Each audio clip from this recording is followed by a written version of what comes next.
Thursday, December 6, 2020. Right here in our simple garden is about mulching. Mulching. M-U-L-C-H-I-N-G.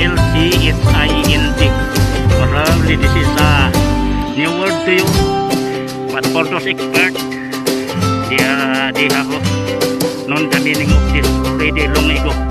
Please subscribe to this simple video.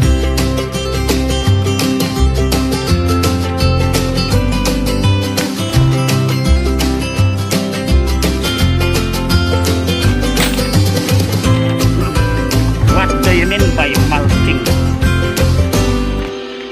During this onset of the dry season, mulching is very important.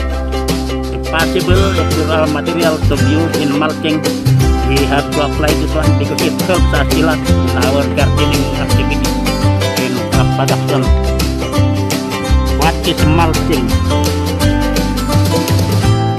Mulching is the art of spreading thin layers of dried rice stalk or rice straw on the surface of this plant. After planting the seeds or the seedling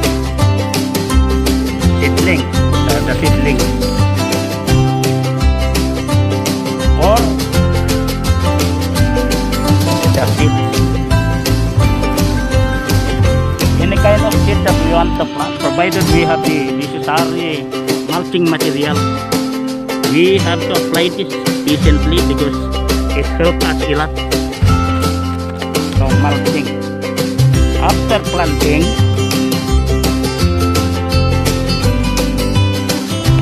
at a distance of 1 foot distance of planting. So it's not yet part of our topic. We will now go in advance. Okay, distance of 30 centimeters. Okay, 8 inches plus 4. Okay, approximately we have to bring it as a measure because it will take us a long time planting if we will do that. So we will just estimate. After that, this is so between 30 centimeters between hills. Okay, okay. The ground is very soft. And then another 30 centimeters between rows. This is between rows. Okay, let's use our fingers. Anyway, the ground is slightly soft. Farmers love the soil. We are not hesitant to touch the soil. We love the soil because we are agriculture. We are the food producer.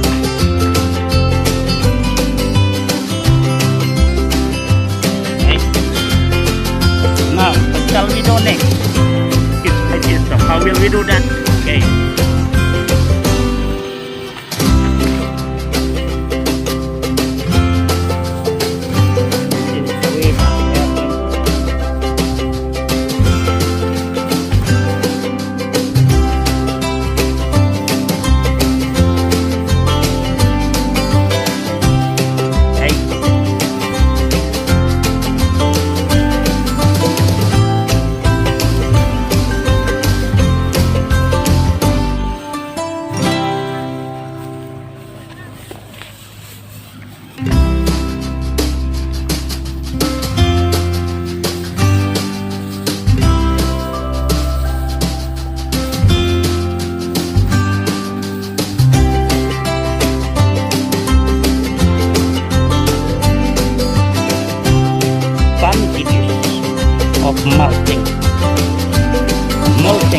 Mulching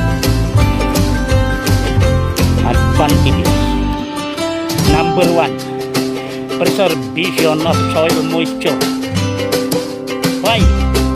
Because if we are going to place these mulching materials on the surface of the ground, It will control the excessive evaporation of moisture from the soil.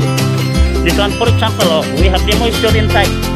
If we will not apply mulching material, the moisture in the soil will excessively evaporate very fast. And therefore, especially during this summer time, and therefore, we have to place this material. If we have readily available materials to use, we will not burn this as like straw. We are wasting this one if we will just burn this in the field. So, prevention of weeds. If we place mulching materials on the surface of the plant, the germination of weeds will be controlled.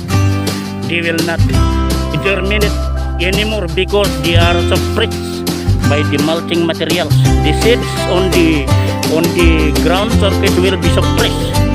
They cannot germinate anymore because of the mulching material. Number 3, mulching materials upon decomposition. Few months after using this as mulching material, they will decompose. Whether you like it or not, they will continue to deteriorate and decompose. And they will serve as organic fertilizer or organic matter and be added and be incorporated to our soil, making our soil richer. If our soil originally is poor in nutrients, the mulching materials will later on decompose. It will serve as, it will add more nutrients to our soil.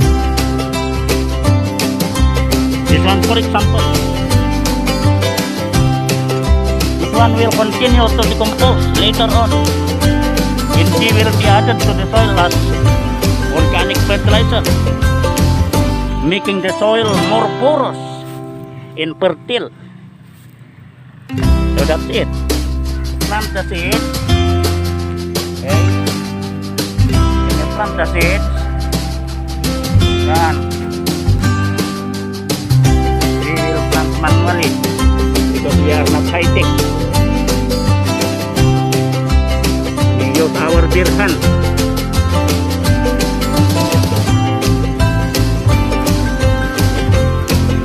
Anyway, the soil is soft. We will just press them lightly on the surface of the ground. Okay, after doing that, we will put the mulching material. Okay, after planting the seed, we will mark this one. Mark the seed.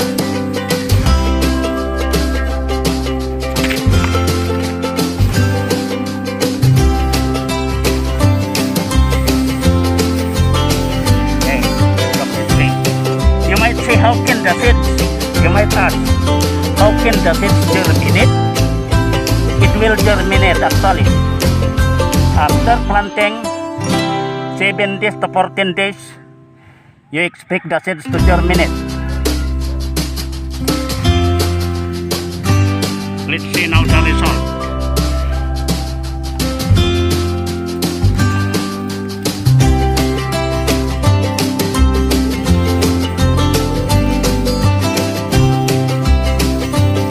Hey, see now the seeds. They are now germinating. See? They will surely germinate. And this mulching material will serve as fertilizer to them also later on, at the later part of the growing stage.